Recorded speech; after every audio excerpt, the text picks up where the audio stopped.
Chloe's label, Missibaba, was her mom's nickname for her as a child.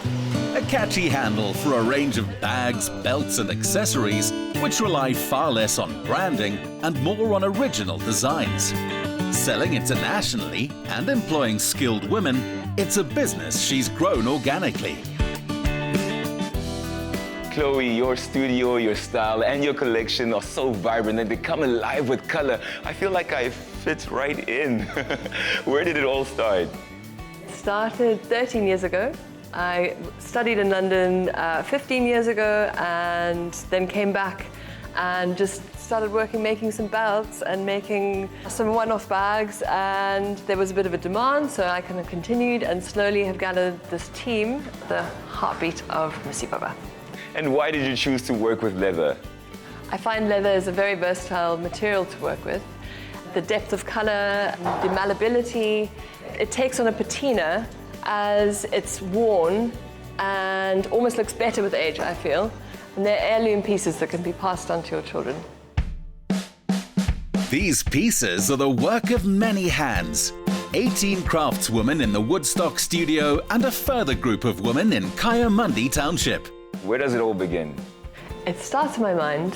I'm always gathering bits of information, colors, stimulus as I'm moving through my day. And then as I'm about to fall asleep, generally takes form. And in the morning, I come to work and we make it real.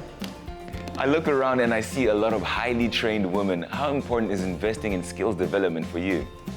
I really believe in empowering women, especially, and want to make a difference in people's lives by sharing my skills and helping people empower themselves.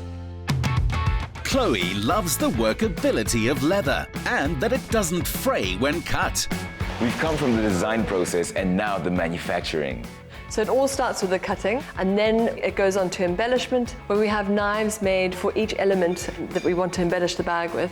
So we will press them out with our hydraulic press. Then the bag will move on to the turners, who will then glue any pieces that need to be glued together to make up straps. Will then be hand turned around a metal rivet.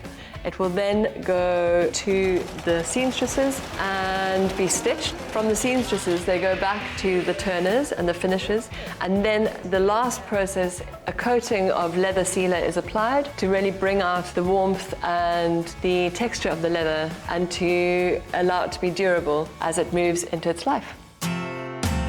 The muse for these combinations is nature, especially the colors found in Cape Fynbos. Okay, so this is our clicking press, and these are the knives that we've had made up for each embellishment pattern that we do. You place it as close as you can to anything else that was punched. You don't want to place it in the center because that's just going to waste leather. Okay, then you swing the press in place and double click the buttons and move it back again, and you will have a perfect piece. Chloe sources most of this A-grade material from Namibia and South Africa. These feel so good, like they feel amazing, like quality materials even. Where do you source them from? They're really, really good quality leather. They are sourced from a local tannery called African Game Skin, and they've been incredible to work with. They have, even though we're such a small operation, they've been willing to develop colors with us, like this mustard and this royal blue. And then the shiny, sort of really glitzy stuff we get from Argentina and Italy. In a time when automation is the way many major manufacturers are going, you can tell how much personal handcraft goes into every detail of these bags.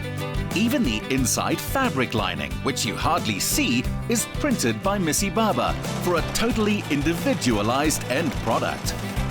Et voilà, a masterpiece. It is beautiful, it is magnifique. Mwah! Congratulations. And to Chloe's Kayamandi team, responsible for the masterful embroidery on each tailor-made bag and the jewelry created from offcuts.